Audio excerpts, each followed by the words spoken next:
શું હોય છે ટોકોફોબિયા, જેનાથી મહિલાઓ બાળકોને જન્મ ન આપવાનો નિર્ણય લે છે? વિશ્વના મોટાભાગના દેશોમાં મહિલાઓની પ્રજનન ક્ષમતામાં ઘટાડો થયાનો દાવો કરાઈ રહ્યો છે અને આવી સ્થિતિમાં વિવિધ સર્વેના દાવા પ્રમાણે ઘણા એવા દેશ છે કે જ્યાં મહિલાઓ પોતાનું આખું જીવન બાળકો વિના વિતાવવા માંગે છે અને બાળકો પેદા કરવા માંગતા નથી. કહેવાય છે કે તેની પાછળનું એક કારણ છે ટોકોફોબિયા. નામ જાણીને તમને વિચિત્ર લાગશે, પરંતુ આ સાચું છે. વાસ્તવમાં ટોકોફોબિયા એક માનસિક સ્થિતિ છે જેમાં વ્યક્તિ, ખાસ કરીને સ્ત્રીઓ, ગર્ભાવસ્થા અને બાળકોને જન્મ આપવાથી ખૂબ જ ડરવા લાગે છે. આ ડર એટલો વધી જાય છે કે તે મહિલાઓના જીવનને પણ ઘણી બધી રીતે અસર કરે છે. ટોકોફોબિયા ઘણા કારણોસર હોઈ શકે છે. ઉદાહરણ તરીકે ગર્ભાવસ્થા, ડિલિવરી અથવા નવજાત શિશુ સંબંધિત કોઈ પણ ખરાબ અનુભવ આ ફોબિયાનું સૌથી મોટું કારણ બની રહ્યું છે. ટોકોફોબિયાના કારણો: માનસિક પરિબળો, ન્યુરો હોર્મોનલ પરિબળો, અન્યના અનુભવો અને આત્મવિશ્વાસનો અભાવ. સગર્ભાવસ્થા દરમિયાન થતા શારીરિક ફેરફારો અને સ્વાસ્થ્યના જોખમો વિશે પણ ચિંતા કરે છે. ટોકોફોબિયા માટે ન્યુરો હોર્મોનલ પરિબળો, આઘાતજનક પ્રસૂતિ, અન્યના અનુભવો, ફિલ્મો કે વેબ સિરીઝમાં દર્શાવાતું પ્રસૂતિનું અતિશય પીડા, પોતાનામાં આત્મવિશ્વાસનો અભાવ, આવા ઘણા જ બધા પરિબળો જવાબદાર હોય છે. ટોકોફોબિયા એક ગંભીર સમસ્યા છે જે મહિલાઓના માનસિક અને શારીરિક સ્વાસ્થ્યને અસર પહોંચાડે છે.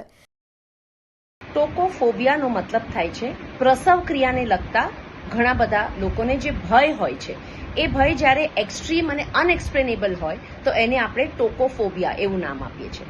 હવે આવા ભય કેમ હોય છે? તો આવા ભય ઘણા ખરાને એક સાયકોલોજીકલ કન્ડિશનના હેઠળ હોય છે, જેમાં કદાચ કોઈને ચાઇલ્ડ બર્થ વખતે, પ્રીવિયસ ચાઇલ્ડ બર્થ વખતે બહુ જ તકલીફ પડી હોય તો એ એક ફિયર મગજમાં ઘૂસી ગયો હોય. કોઈએ કોઈક બીજાના પ્રસવ ક્રિયા વિશે સાંભળ્યું હોય કાં તો જોયું હોય અને ખૂબ જ ટ્રોમેટિકલી એ એક્સપિરિયન્સને લીધો હોય તો પણ પ્રસવ ક્રિયા વિશે આવા નેગેટિવ માઇન્ડસેટ્સ ધરાવતા મહિલાઓને ટોકોફોબિયા થઈ શકે છે. આ પ્રાઇમરી પણ હોઈ શકે કે જેવા મહિલાને ક્યારે પહેલા ડિલિવરી નથી થઈ પણ ફિયર છે, અને સેકન્ડરી હોઈ શકે જેમાં પહેલા ચાઇલ્ડ બર્થમાં તકલીફ થવાના કારણે હવેના ચાઇલ્ડ બર્થ માટે એમને આવી તકલીફ હોય. હવે 6 થી 10% મહિલાઓ એવા હોય છે કે જેમને ટોકોફોબિયા નામની આ તકલીફ હોય છે. જો તમે અથવા તમારા નજીકનું કોઈ વ્યક્તિ આ સ્થિતિ સાથે સંઘર્ષ કરી રહ્યું છે તો તેને હળવાશથી ન લેવું જોઈએ. નિષ્ણાતની મદદ લેવી જોઈએ જેથી યોગ્ય સારવાર અને સલાહ મેળવી શકાય. શું હોય છે ટોકોફોબિયા, જેનાથી મહિલાઓ બાળકોને જન્મ ન આપવાનો નિર્ણય લે છે? વિશ્વના મોટાભાગના દેશોમાં મહિલાઓની પ્રજનન ક્ષમતામાં ઘટાડો થયાનો દાવો કરાઈ રહ્યો છે અને આવી સ્થિતિમાં વિવિધ સર્વેના દાવા પ્રમાણે ઘણા એવા દેશ છે કે જ્યાં મહિલાઓ પોતાનું આખું જીવન બાળકો વિના વિતાવવા માંગે છે અને બાળકો પેદા કરવા માંગતા નથી. કહેવાય છે કે તેની પાછળનું એક કારણ છે ટોકોફોબિયા. નામ જાણીને તમને વિચિત્ર લાગશે, પરંતુ આ સાચું છે. વાસ્તવમાં ટોકોફોબિયા એક માનસિક સ્થિતિ છે જેમાં વ્યક્તિ, ખાસ કરીને સ્ત્રીઓ, ગર્ભાવસ્થા અને બાળકોને જન્મ આપવાથી ખૂબ જ ડરવા લાગે છે. આ ડર એટલો વધી જાય છે કે તે મહિલાઓના જીવનને પણ ઘણી બધી રીતે અસર કરે છે. ટોકોફોબિયા ઘણા કારણોસર હોઈ શકે છે. ઉદાહરણ તરીકે ગર્ભાવસ્થા, ડિલિવરી અથવા નવજાત શિશુ સંબંધિત કોઈ પણ ખરાબ અનુભવ આ ફોબિયાનું સૌથી મોટું કારણ બની રહ્યું છે. ટોકોફોબિયાના કારણો: માનસિક પરિબળો, ન્યુરો હોર્મોનલ પરિબળો, અન્યના અનુભવો અને આત્મવિશ્વાસનો અભાવ. સગર્ભાવસ્થા દરમિયાન થતા શારીરિક ફેરફારો અને સ્વાસ્થ્યના જોખમો વિશે પણ ચિંતા કરે છે. ટોકોફોબિયા માટે ન્યુરો હોર્મોનલ પરિબળો, આઘાતજનક પ્રસૂતિ, અન્યના અનુભવો, ફિલ્મો કે વેબ સિરીઝમાં દર્શાવાતું પ્રસૂતિનું અતિશય પીડા, પોતાનામાં આત્મવિશ્વાસનો અભાવ, આવા ઘણા જ બધા પરિબળો જવાબદાર હોય છે. ટોકોફોબિયા એક ગંભીર સમસ્યા છે જે મહિલાઓના માનસિક અને શારીરિક સ્વાસ્થ્યને અસર પહોંચાડે છે.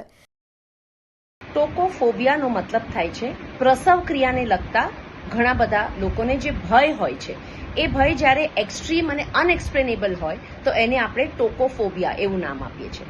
હવે આવા ભય કેમ હોય છે? તો આવા ભય ઘણા ખરાને એક સાયકોલોજીકલ કન્ડિશનના હેઠળ હોય છે, જેમાં કદાચ કોઈને ચાઇલ્ડ બર્થ વખતે, પ્રીવિયસ ચાઇલ્ડ બર્થ વખતે બહુ જ તકલીફ પડી હોય તો એ એક ફિયર મગજમાં ઘૂસી ગયો હોય. કોઈએ કોઈક બીજાના પ્રસવ ક્રિયા વિશે સાંભળ્યું હોય કાં તો જોયું હોય અને ખૂબ જ ટ્રોમેટિકલી એ એક્સપિરિયન્સને લીધો હોય તો પણ પ્રસવ ક્રિયા વિશે આવા નેગેટિવ માઇન્ડસેટ્સ ધરાવતા મહિલાઓને ટોકોફોબિયા થઈ શકે છે. આ પ્રાઇમરી પણ હોઈ શકે કે જેવા મહિલાને ક્યારે પહેલા ડિલિવરી નથી થઈ પણ ફિયર છે, અને સેકન્ડરી હોઈ શકે જેમાં પહેલા ચાઇલ્ડ બર્થમાં તકલીફ થવાના કારણે હવેના ચાઇલ્ડ બર્થ્સ માટે એમને આવી તકલીફ હોય. હવે 6 થી 10% મહિલાઓ એવા હોય છે કે જેમને ટોકોફોબિયા નામની આ તકલીફ હોય છે. જો તમે અથવા તમારા નજીકનું કોઈ વ્યક્તિ આ સ્થિતિ સાથે સંઘર્ષ કરી રહ્યું છે તો તેને હળવાશથી ન લેવું જોઈએ. નિષ્ણાતની મદદ લેવી જોઈએ જેથી યોગ્ય સારવાર અને સલાહ મેળવી શકાય.